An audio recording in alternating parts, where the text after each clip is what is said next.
everyone, welcome to my channel. My name is Jennifer. In this video, I'm going to show you how to make this beautiful citrus garland using oranges, lemons, and grapefruits. In case you haven't been following, this is part of my Christmas countdown of crafts going on right now. This year I'm featuring supplies commonly found in nature.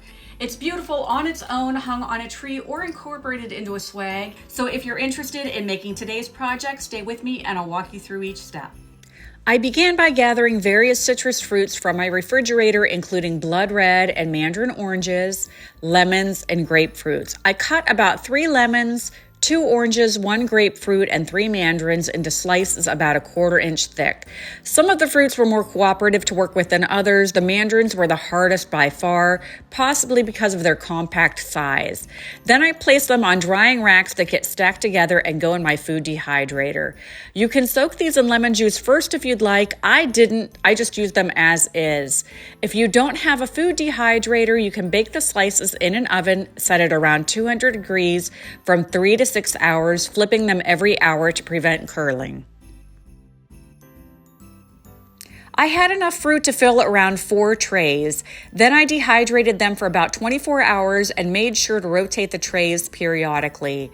After they were thoroughly dry, I removed them from the dehydrator and placed them on a cutting board in groups. In my opinion, the lemons turned out the best. Some of the slices looked a little rough in the centers, but that's okay. I'll camouflage the imperfections and put them towards the center when assembled. Honestly, the slices are pretty on their own and could be displayed on a decorative tray or layered inside a glass jar. I debated on making a wreath with my slices, but ultimately decided to do a garland. They're very versatile. To make the garland, I cut a piece of thick twine to about 4 feet in length and added a little piece of clear tape to the end so it would easily thread onto my supplies. I gathered items from my craft room that I thought would look nice strung together, such as wooden beads and spools, mini pine cones, and plants. I found an artificial eucalyptus sprig at Dollar General for $3 to add a pop of green.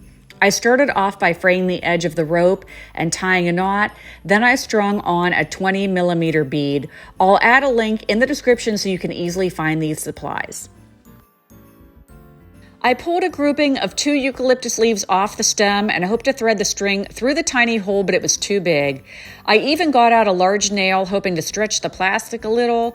This worked in a couple cases, but in others I broke the plastic. So in those instances, I just took the nail and poked holes through the leaves themselves and threaded them on so the nice sides were facing outwards.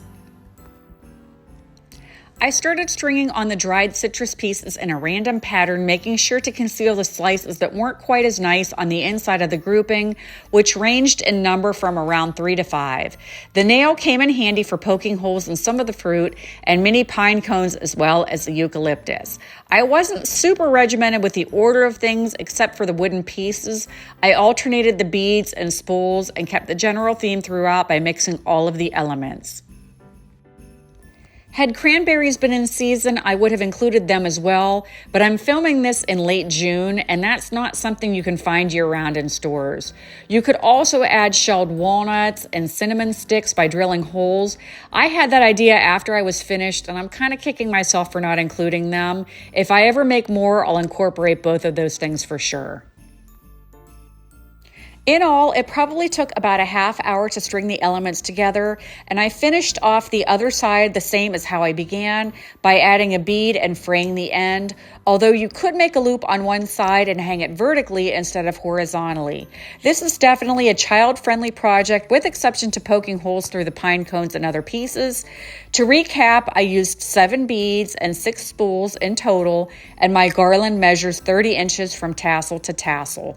Overall, this project is simple to make and doesn't cost much, but has a big impact when finished. Let me know what other elements you would add to your garland, and don't forget to follow so you see what other crafts are in the countdown. You can also find me on TikTok, Instagram, and Facebook as well. As always, thanks for watching, and until next time, take care.